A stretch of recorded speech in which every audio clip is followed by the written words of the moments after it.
Hey, team, up next on the Second Chance podcast with Jeff Robertson, we're going to hear from Petar Krastev.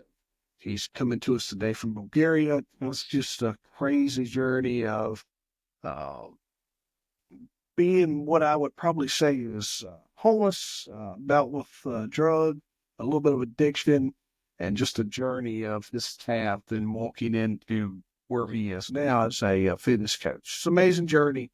Hope you enjoy it, but also hope you let me know what you think. I appreciate your feedback, and if you have this opportunity to share with someone who's down in their luck, who's a great listening. Um, no audio problems, even though he's coming to us across the pond. So it should be a good, smooth episode. So thank you, everyone. Thank you for sharing, liking, commenting, subscribing, all those things, man. It means a ton to me and my guests, and especially myself as I'm trying to figure all this out. Let me know what you think. All right, everyone. Today on Second Chance Podcast, we're joined with Petar Krastev, an award-winning fitness coach, motivational speaker, and founder of Coach PK. Petar's journey is one of resilience and redemption, overcoming personal hardships and finding his second chance through faith.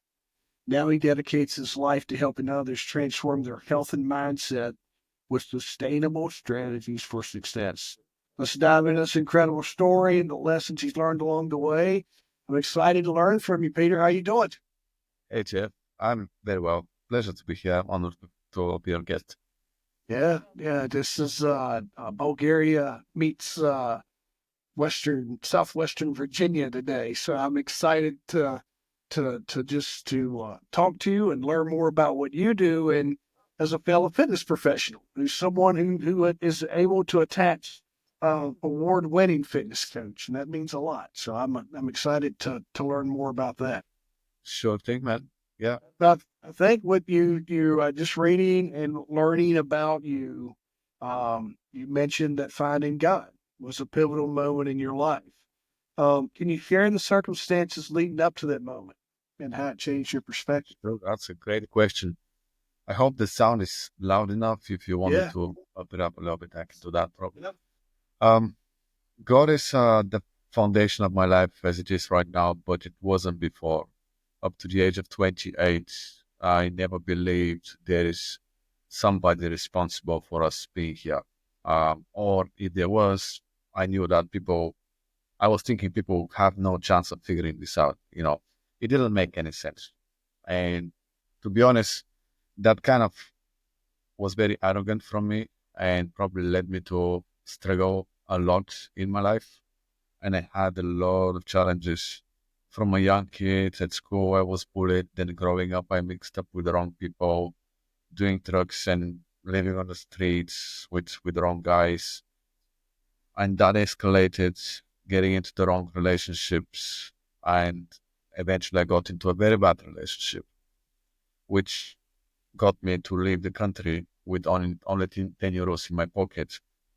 The relationship with my friends, with my parents, everything was falling apart, and that's around at the age of 22 or 3. Up to that point, I was kind of failing in everything I touched, and that's when actually shit really hit the fan. So before that was acceptable, normal, miserable, average life, but I was thinking it's okay.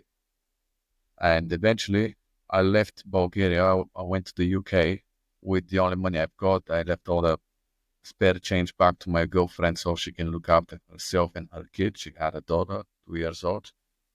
And I landed in Luton with 10 euros in my pocket. Uh, I was supposed to have a job, right? I was supposed to be working in a car wash. That car wash was failing. It was kind of near bankruptcy, very, very bad situation where they were having us pay them rent and we're supposedly going to make money from the cars we wash, but there was no cars to wash. So we were owning the money. And I had to leave this place immediately. And that's how it started, really, the journey. I moved to another car wash. The situation was even worse. I escaped from there, but I was kicked out. When I escaped, I went to search for another job. And the landlords who gave me the place to live in the car wash, they were really, I would say, they're very, very dodgy people. They still exist, by the way. I always jump on these podcasts and I talk about it. I'm not somebody who seeks vengeance for people, but I think sometimes some people just have to get what they deserve.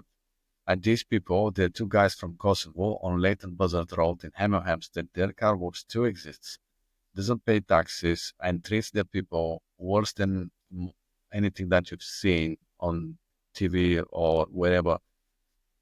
Sometimes there is this news about modern slavery and how people are being treated in the modern working place. Well, you go there, they shout at you all day, they call you names, you work 12 hours like very, very hard, and they always want you to work faster. You're wet, cold, miserable, there's no food, and they pay you £30 with the today's standard in the UK for 12 hours shifts, and you have to pay to £80 to live in their house on top of that. So the conditions are really miserable, and that was just the start of my journey. I stayed there for a few weeks. I escaped. I started working in Subway, but as they kicked me on the street, I found myself living on the streets for a few days. A very good woman helped me to gave me a place to live for a few weeks, and I was living in that house. It was under construction, so nobody could live there. So they were completely fine helping me, but I couldn't stay there forever because I can't pay. And the only thing I could afford to pay with the little money that I was making and sending it back to my girlfriend because she had no job, I had to support her and the kid. It was like maybe £100 left at the end of the whole month. So the only solution that I came up with is to rent a garage. And I rented one of those garages online that you pay just online. You register online. You don't speak to anybody. They send you the code. So the idea was I don't have to show up myself. So they don't find out that I'm going to live there. It's illegal practically.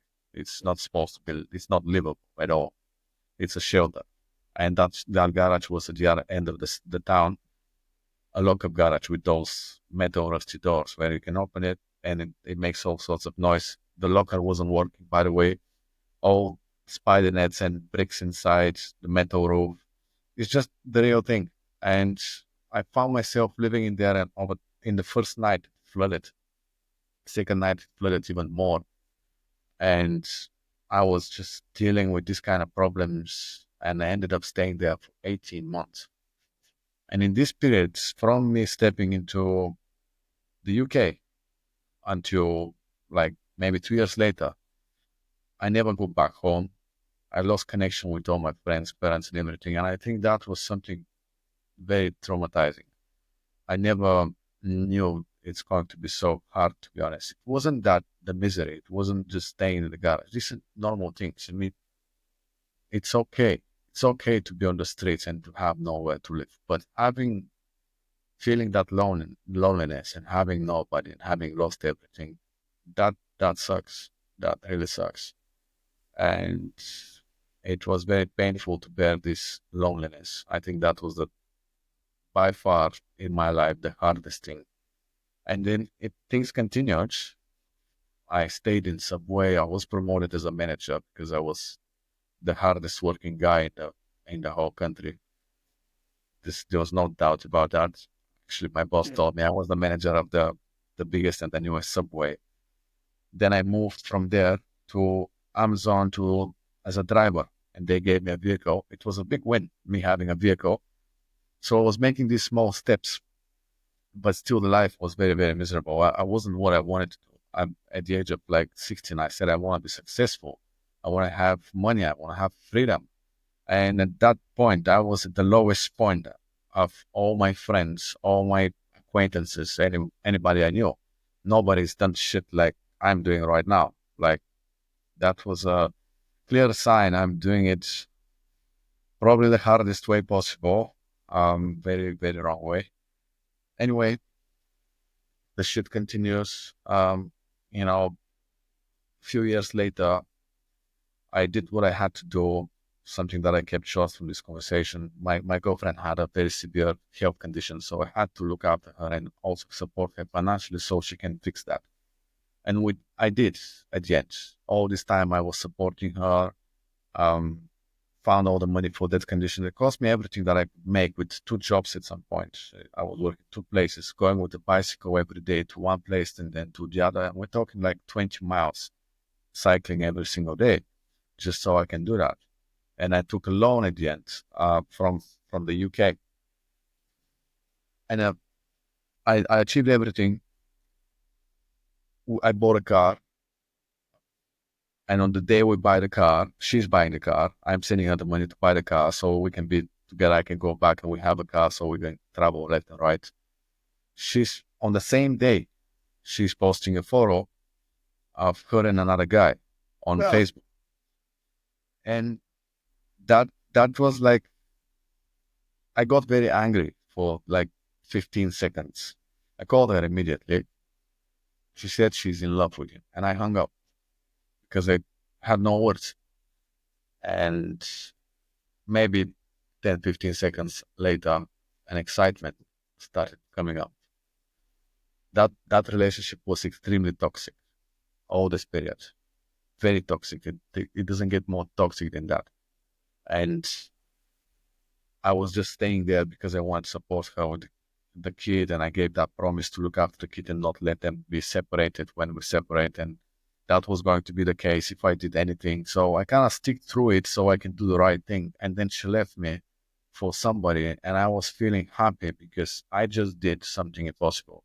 Nobody believed me, believed I can do what I did in terms of helping her, supporting her, going through all these struggles, paying for everything I had to pay, and just coming somehow to the other end. Nobody supports me. Nobody believed in me.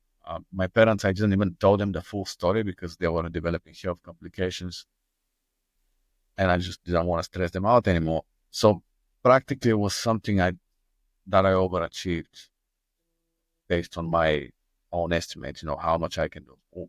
I never believed I can do even a third of what I did, and that meant I can now do the same thing for myself. Now, if I was failing before that, I knew that I just did something absolutely outstanding. Nobody's done that.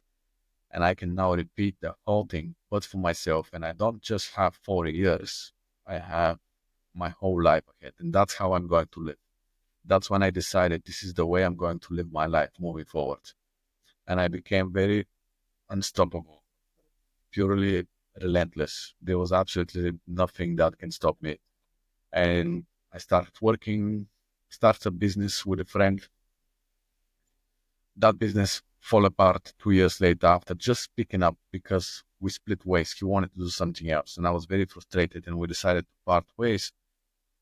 And I couldn't carry the business on my own because I needed his skills and his time and his energy, and I couldn't do it. So I left that. And I found myself, that's just before I found God now. I thought I figured it out. I thought I had the energy, the drive, the hustle. I was working harder than anyone. I was doing everything that a human being can do, in my opinion, back then. And I was still failing. I was at the age of 28. I realized if I continue this way, I don't have much time. At the age of 30, I'll be so depressed that I'll just end it. I nearly ended it anyway a couple of years ago. So I was thinking, if I find myself again in this situation, I don't want to live it. And I spent 6 months of my time just assessing studying what the most successful people have in common, those who are really happy, those who have their success, and they just stay on top. They don't just go up and fall down. The ones who seem to be really having got it. And they had two things in common that I didn't have. And I decided to reverse engineer the whole process, and that changed my whole life. I decided to do the things that they have in common, and they loved what they do, and they never quit. I never loved anything I did, absolutely nothing, and I was always quitting. Maybe I had the reasons, but the fact is I was quitting. So I realized I have to actually do something, and I never quit, regardless what's going on. And I said, okay, I've done enough shit. I can do that too. What can I love? And there was absolutely nothing. But over this period of that struggle and challenges, as I was living in the garage without electricity, without water, I had to go to the gym to take showers every day, 3.5 miles away with a cycle. I was walking it sometimes. That going to the gym always paid off at the end of the day. I was always feeling more stronger mentally and physically. I was feeling like, if nothing else, at least physically, I'm improving. In my period, in my life in general, this happened a few times. When I was 16, I stepped into the gym first time so I can overcome bullying, and it worked to a way. I became bigger, and I fit in some groups and got some friends that I couldn't have got otherwise. So I decided to dedicate my life to fitness with the idea that if I can't love it now, I'll learn to love it and I will become just good enough at it. And I didn't know anything. I was just an average guy, no knowledge whatsoever. Didn't know how to make money with it, but I just made a big commitment, and that commitment changed my life. And a few months later, I also found God, and that's actually when, if if that commitment changed my life, God changed my life like 10 times more, and everything just compounded into a major energy that's behind me now. That's driving me forward and saved my life, helped me overcome my negative behaviors, blessed me with so many opportunities, closed all doors that were negative. All people that were coming to my life to take something or hurt me, they were all gone. Everything vanished. I started living a whole new life. And for the first time when I found God, I had peace in my heart and my soul. I never experienced peace before that. And in fact, I was so grateful for that peace and that calmness that I'm experiencing, that the first month after I found God, I was crying every single day. I was literally driving a cab at the time, a Uber in London. I was literally stopping because I can't drive and cry. I had to stop and cry somewhere out of gratitude. And it was just amazing. It still is amazing. It has never stopped. So, and yeah, man. What year did all this kind of kick off for you? This was something else, just for to kind of put everybody in a timeline of what things look like. 2014 is when I left for the UK in September. Yeah. Just go back to Bulgaria like a few months ago. 10 Yeah. years being there. The other thing that you kind of created a question for me is what was your upbringing like? What was mom and dad in the picture? Was you middle class, or where was you at poverty wise? I think they were in between poverty and middle class here in Bulgaria, which in the UK, US, for example, would be considered poverty or something like that. But, different standards financially. They had jobs, very honest and very good people. They taught me to be a good person. I got that from them for sure.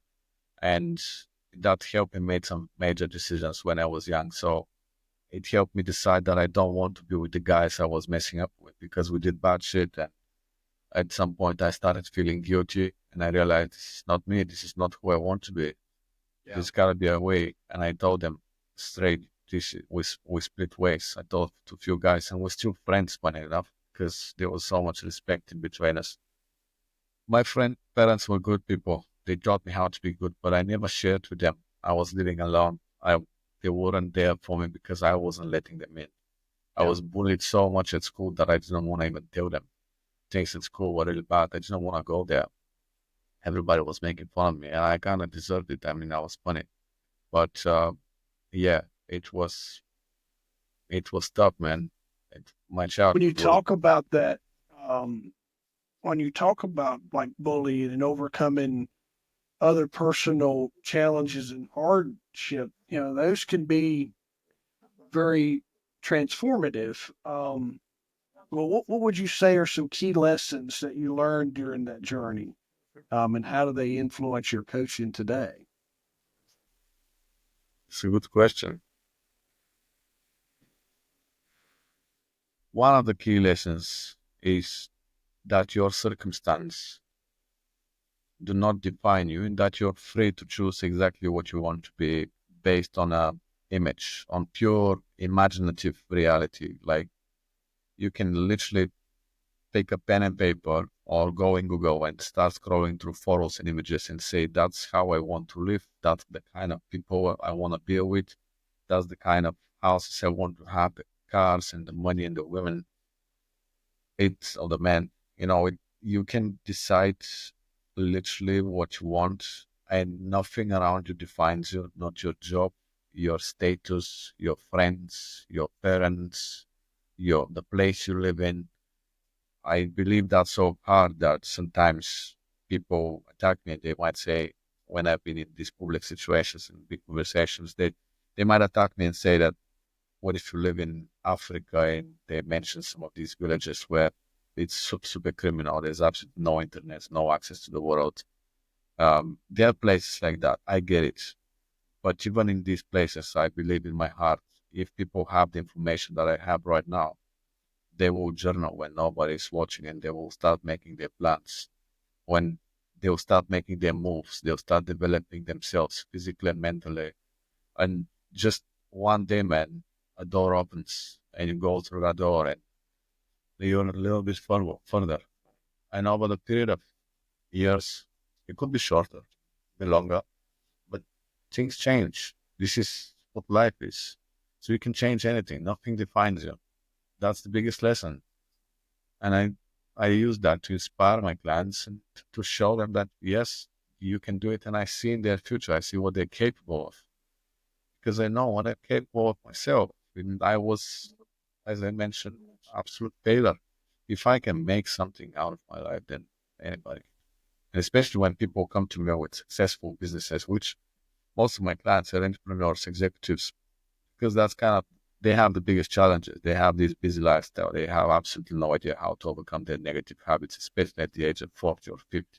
They really need somebody to show them how it's done and to keep them accountable. And I'm looking at it, a piece of cake for me, seeing how they have to Yeah. change or what they have to do. And that's kind of how it works, and it really helps them. So, You yeah. help them develop long-term habits. And that's Yes. kind of your coaching philosophy is sustainable long-term habits. And, your background obviously helped, but was there anything that helped you develop this approach and why do you think it Oh, resonates with them? yeah, for sure. Well, first of all, it resonates with them a lot because I did it myself. And Yeah. second of all, the knowledge that came, it was because God blessed me. When I found God, things started coming to me. Before God, there was like nothing was happening for me. I wasn't a lucky guy. Nothing was really working out. But when He came, some amazing things happened. One of them was COVID hit. Now that's very controversial. Yeah. But yes, COVID was a very good thing for me in a way because I saw the light in it. And I wasn't focused on the bad shit that was happening. And that new social media app came up. It's called Clubhouse. It still exists, but it's like not even a tenth of what it was back then. It was the only voice and first in the world social media, only with voice, where people get in a room online and they can only talk without see each other. And we had this like a stage and audience, and the audience could grow up to hundreds and thousands. And as soon as they opened, like a few months later, I joined that thing through an invite. And I can't tell you how obsessed I was to join this social media platform. Everybody who was inside was totally obsessed with it. We were staying for 12 hours straight because there was a mixture of amazing, successful people that otherwise you could never get access to in your life. And they were all in there, and they let you speak with them, and they let you be part of the group and be just mixing up with them. It was a very personal experience. And early in that journey, there was a billionaire who I was talking with, and he was pushing me to become better. And he told me an advice. He gave me an advice: start a community, start your own room. And I did it. At the time, there was one room for health and fitness professionals, which was I thought is very discriminating. They weren't seeing what I was seeing. They were looking for people with certificates, with something to show up for. I was looking for passion. I was looking for people with good heart, with really who want to help and do things. They didn't show me for that, so I got angry and I did it myself. My thing grew up just as much as theirs. I became the second biggest club for health and fitness experts on Clubhouse, and we had these veterans around the world. We're talking about all sorts of scientists with as high degrees as you can get, PhDs and so on. People who have competed, got gold medals multiple times, black belts, coaches, their coaches. It was a mixture of great people, and a lot of them became my friends. And I was the host of that thing. I was the host of a room where I was giving the topics every day and asking questions and going to these rabbit holes of scientific debates. I was having these people debate and argue because I asked a question. That's every single day. And I can't tell you how much I learned from there because it's immeasurable. This is like about Yeah. 6 months every single day for up to 3 hours every single day, talking, debating. It was invigorating. It was intense. People were shouting. People were crying. It was very intense experience. And I was a host. I could barely speak in public back then. It was a learning experience. If it wasn't COVID, that would have never happened to me. And that, believe it or not, gave me more knowledge than anything else could. I now compare it, looking backwards, compare it to any normal PT on the gym floor. They can never get what the information that I got there, like 15 years on the gym floor Yeah. in once. You can never get that. And that's where I learned a lot of this shit. Now there's nothing that surprised me. I really find something that I didn't learn back then. Everything that I know pretty much learned back then. I really learned something new. And I'm trying to learn new things, but that's where it all comes from. It sets you on a path to where you've been recognized with awards like excellence in healthcare. Yeah. Um, how does the accolades validate your work, and then what drives you to keep growing in this profession, in your fitness profession? Can you rephrase the first part of the question? Like, Just like what does it mean to you after listen after coming from absolutely nothing, living in a flooded house, or flooded shed, not even supposed to be there, introduced to what your version of slavery is, and to go win an award? What does that mean to you after everything that you've been through to be recognized by your peers for excellence in healthcare?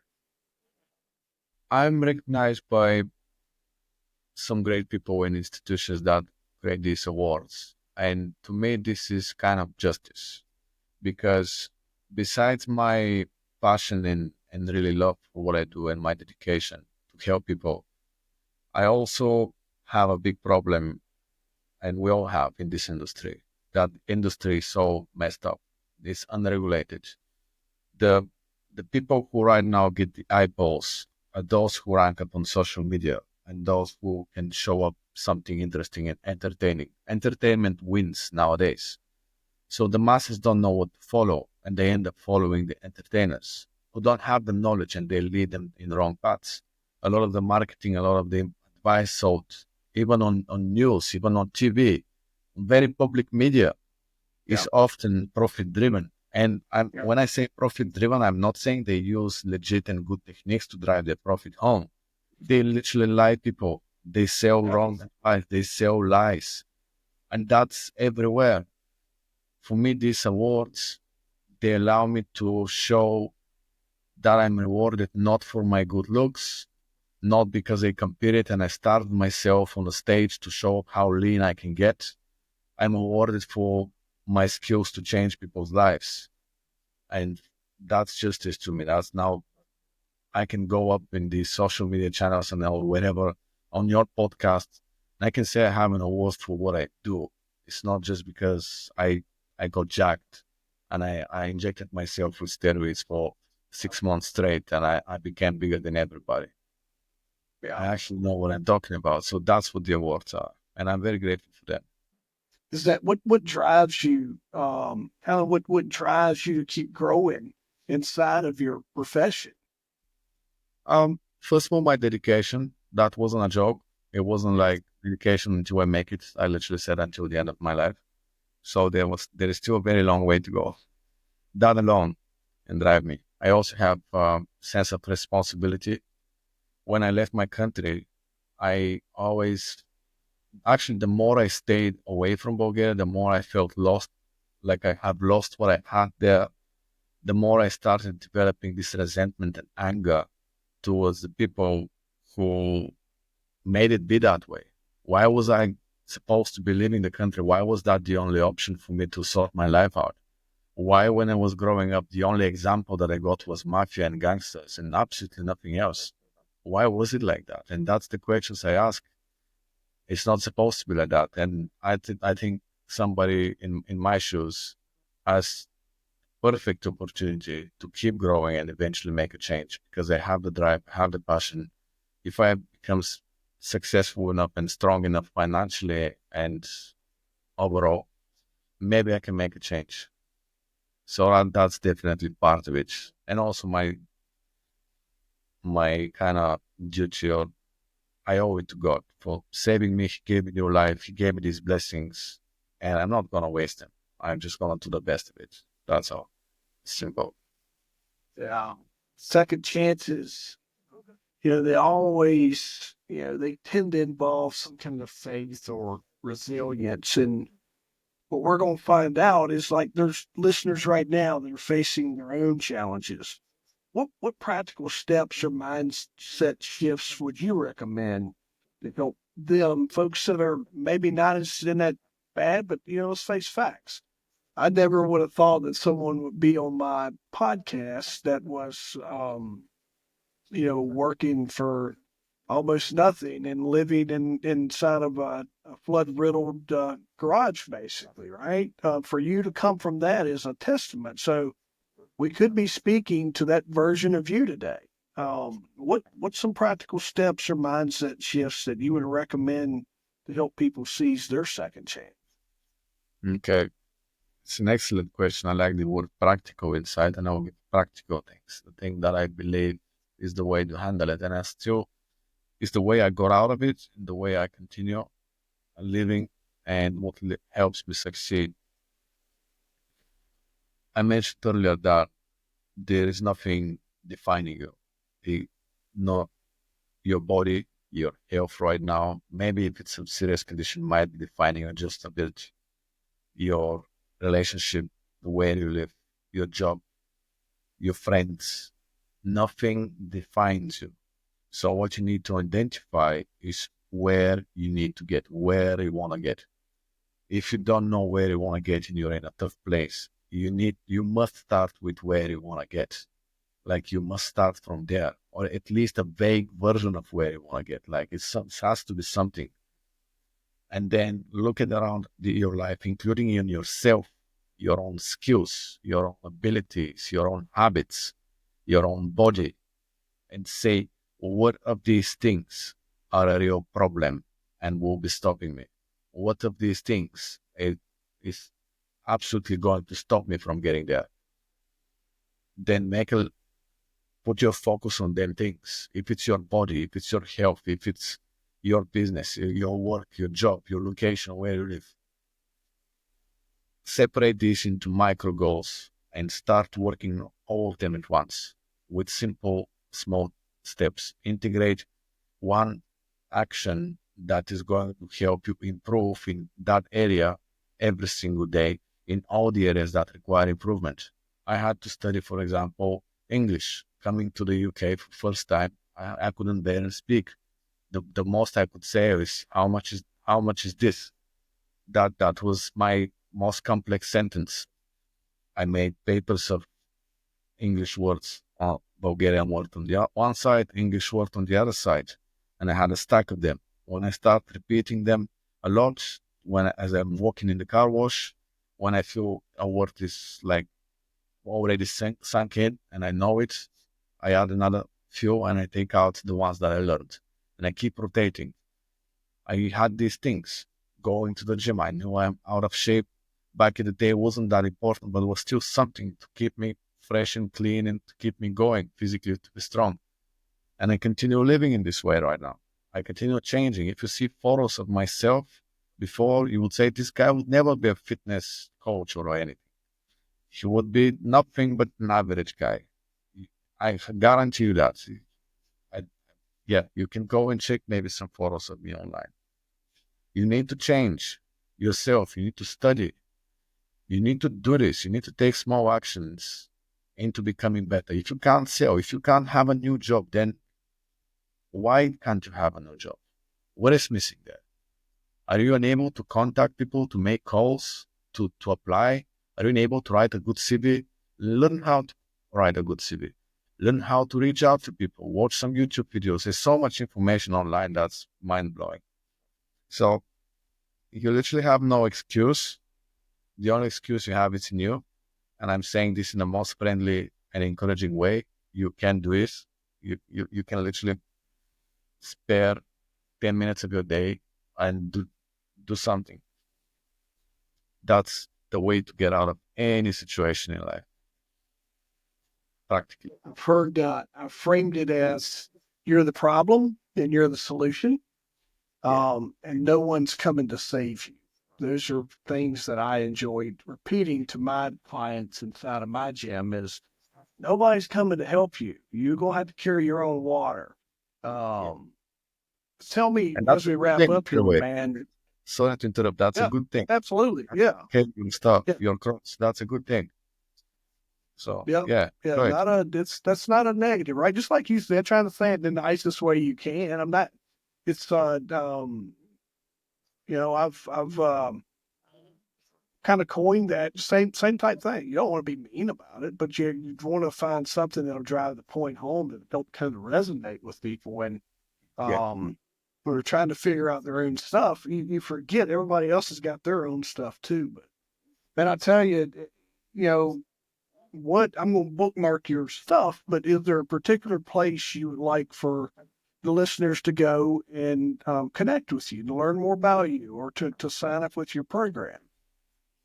Well, there is a free program that is going to be released very soon.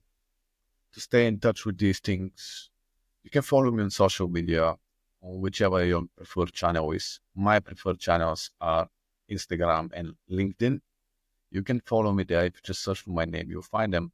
But also you can just go to my website, which you can find if you search me in Google or just type in www.pk.coach. This is my website. It has all the information, including articles, if you want to get more educated about health and fitness. But yeah, just follow me on social media, man, and you'll see the new things coming, and you'll be able to participate. Even if you can't pay for it, there will be stuff available soon for everybody. So, Man, you're a testament of someone that can come from absolutely rock bottom. Second chance, and you're like me and many others. You've had multiple second chances, but to walk the path and share that journey with us on your path to finding your way to God, it's super powerful, and you get to our message today for the folks that's listening. You know someone who's either there or heading in this direction. So make sure you share this episode with them. We always appreciate it when you do that, but it helps amplify this guy's message. He's someone who could write his own book in resilience, and when we find ourselves at times stuck in our own problems, just think, always looking forward to those positive thoughts that you can find. And like his is, while his floors are flooding, he's still got a roof over his head, and that's a hook of a testament. So, but thank you, Peter. Thank you for being with us today, and I look forward to catching back up with you in a few months and let's revisiting your launch and how things are going. sure thing, man. And it was a nice conversation, and I know it's very valuable for people. So, thank you for the opportunity, and thanks for doing this work. You keep Yeah, doing it. appreciate it. Yeah, Right. yeah. You're the hope dealer, man. You keep doing what you're doing. Sure thing.